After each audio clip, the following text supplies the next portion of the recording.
What's up, my dudes? I'm LEGO Gun Builds, and now that I have the Mandalorian Battle Pack, I think it's time we take a look at my Mandalorian minifig collection. So ever since I first got the Death Watch Battle Pack, all the way back in whatever year it was, 2008 or 9, sometime around there, I've grown my Mandalorian collection. As you can see behind the Death Watch squad, you got the newer ones behind them, and behind them you have the two Darth Maul Mandalorians, and then at the very front you have two of the same variant of Boba Fett and the white Boba Fett remake. Nowhere near as rare as the very rare old one, but still a really cool remake. So we're going to go in depth with each of these minifigs, and I'll tell you what I think about them. So, starting with probably the most interesting, we got the white Boba Fett remake. So, this one was definitely a popular one from what I've seen, and I think that's very well justified. Just the detail on this figure is really nice. Nothing too special, but the prints are really nice, of good quality. Everything is white molded, like the jetpack is molded in white, and same thing with the helmet. I believe that's an exclusive helmet, actually, with the white here. I don't think it's been in white any other time. You got the rangefinder on top, and this came in a book, which is why it's a pretty exclusive minifigure, and it comes with the Happy clone, which I like to see that, head, and, you know, I think that's appropriate, because Boba Fett, after all, is a clone of Jango Fett. But yeah, nothing too special here, but definitely a coveted figure, and this is definitely one of my favorite Mandalorian figures, and probably one of my favorite Star Wars minifigures in general. So yeah, I think this is a very good quality minifigure, and on to the next one. So here I have two identical Boba Fetts from the 2015 Carbonite Freezing Chamber set. It was a quite small one. It came with Han Solo and Carbonite and Ugnaught and Boba Fett. And that's why I wanted to get the set, is because I wanted a modern Boba Fett figure. So I got two of them just because they came with good figures, and the pieces were pretty good, actually. A lot of orange pieces in that one, which was pretty nice because you don't get too much orange in LEGO. But, you know, these are just pretty standard Boba Fetts. They got the angry clone face appropriately so. And, you know, they got nice printings all around, just on the bodies, and even on the legs. They're just quite nice, good quality figures. They got the sand green helmet and jetpack as they had before, and they have, I think it's the same cloth piece as they've used before. But nothing too special here, but both pretty good figures.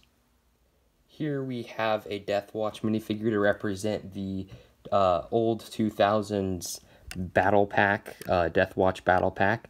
This was the original Mandalorian battle pack, and these were just really nice figures. They're pretty plain, but I think they get the point across. You can, pretty minimal printing. You don't have any on the legs. Sadly enough, it would have been nice if they added on the legs, but, you know, for a battle pack, just the torso is pretty nice, and also you got a gray jetpack mold back there and a gray helmet mold. Looks kind of similar to Jango Fett, which I also like. You can pretend it's Jango Fett if you wanted to, if you don't have a Jango Fett minifig. And they did have a brand new for the time, and I think it's pretty exclusive even now, face, which looks kind of derpy. Not gonna lie, it looks kind of derpy. But yeah, that's the Death Watch Mandalorian minifigure. So here are the new Mandalorians from the new Mandalorian Battle Pack, and honestly, these are amazing minifigures. You can just see the amount of detail with these. They're amazing. You got the shine on them, the very clean, crisp printing, crunchy like bacon.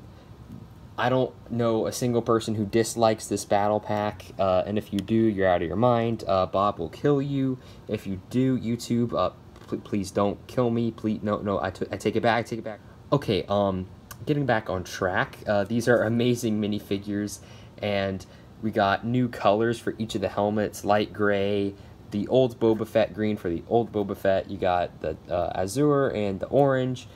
Just awesome minifigures. You got the 2 females, which I believe these are the only female Mandalorians besides Sabine Wren from Rebels, so that's nice to see. And you just got 2 new men Mandalorian, so, you know, I think it's just really nice inclusions to Mandalorians in LEGO, and yeah, that's all I have to say about that one. Last but certainly not least, we have the Darth Maul Mandalorian. So just to start off, I would love to say that the color scheme for this guy is amazing. The gray, especially the light gray, kind of stands out just a little bit. I would like it to be darker and maybe include print for the legs, but for 2013, when this figure came out, I think it's really good printing. You can see it's kind of faint because this figure is a bit old, but there's some shine on the torso with the silver right there, and the little splatters of paint, especially with the hand up there on the helmet, which that's a gunmetal gray helmet, which I believe that's also new for this figure, or it was at the time. And yeah, I think this is a very nice way to do a Mandalorian fig. I remember I really wanted the set. It's very cheap, or it was very cheap when it first came out. I'm not sure how much it is now. But if you want a good Mandalorian fig, this is definitely one. I've done some custom stuff with these before. The set comes with 2 of them, and it comes with robotic legs Darth Maul with the Darksaber. So pretty good set if you ask me. And also, for the head, you have a newer version of the older one. So just better printing for the head, but it's basically the same. So yeah, I do like that kind of reference as well. So this is a good minifigure, and we'll take a look at the whole collection now. So here again is my entire collection. I think for just not, like, I'm not particularly interested in collecting every single Mandalorian minifigure, but I think just for what I have here is pretty nice. One day in the future, I might want to collect more Boba Fett minifigures, because there are some really cool prints on some of them, like the UCS Slave one. I do really want to get that, even though it's discontinued. I'm still probably going to try to find it on eBay and get that awesome Boba Fett figure. And you'll notice there's kind of a spot missing right there, and I did include some studs for it. And one day I will get Mando, and he will be put right there.